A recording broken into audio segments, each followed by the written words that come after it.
Now here at 10 o'clock, moldy food on kids' plates and dirty pillows. That's what several former employees say they saw regularly at a local daycare. Now in a 41 Action News investigation, Jessica McMaster discovers accusations of abuse and neglect. Parkville Children's Cottage is a Montessori school and daycare nestled out in the country. A home-like feel on the outside, but on the inside, pictures reveal filthy living conditions, dirty pillows and yoga mats for the kids to sleep on, moldy food, and trash everywhere. But nothing you see here compares to how the kids are treated, says this former employee. They're being yelled at constantly and physically abused. Megan Unterreiner spent 4 months working at the daycare before she says she couldn't take it anymore and quit. Unterreiner says she could hear one of the teachers screaming at the kids from a classroom away on a regular basis, that it even got physical. I've witnessed her grab a student by underneath his armpit and pull him all the way to outside with his feet dragging behind him.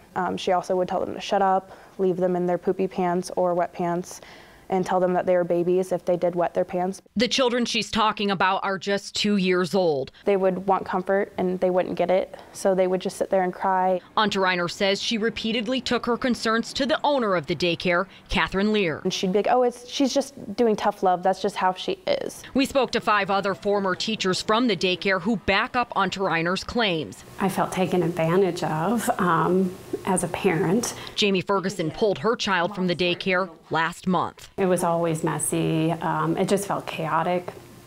It smelled like dirty diapers all the time. Private property. We contacted Lear by phone and asked her if anyone ever came to her about the apparent abuse happening at her daycare. She refused to answer the question and referred us to her attorney, who didn't call us back. So we went to the daycare to talk to her but stayed off the property. Do you want to chat with us?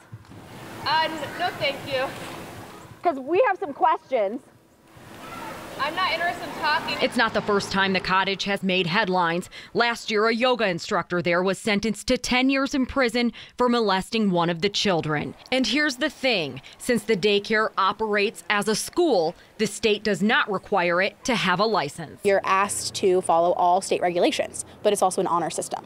No one comes out and checks you. No inspections, no one checking in on the kids. Blair Messina provides consulting to daycare owners. We showed her the photos. The state needs to go take away their license exemption. It shouldn't have ever gotten to that point, ever. How would it get to that point? Neglect.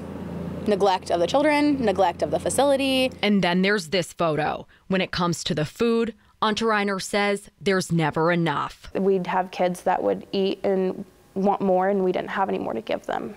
The former teachers and parents at Parkville Children's Cottage say there is no curriculum at the school, no lesson plans, no teaching happening at all. The reason this daycare does not need to be licensed is because it's supposed to be operated by a school. We called the licensing department 7 times. None of our calls were returned. However, we did get an email from the department stating if there's reason to believe the daycare is not being ran out of a school, the state can look into it, though it's not been indicated to us that anything is being done. I'm investigator Jessica McMaster, 41 Action News. As for the abuse and neglect accusations, the state can investigate those claims anytime, regardless if a daycare is licensed or not. We do have information about how you can report abuse. Just head to our website.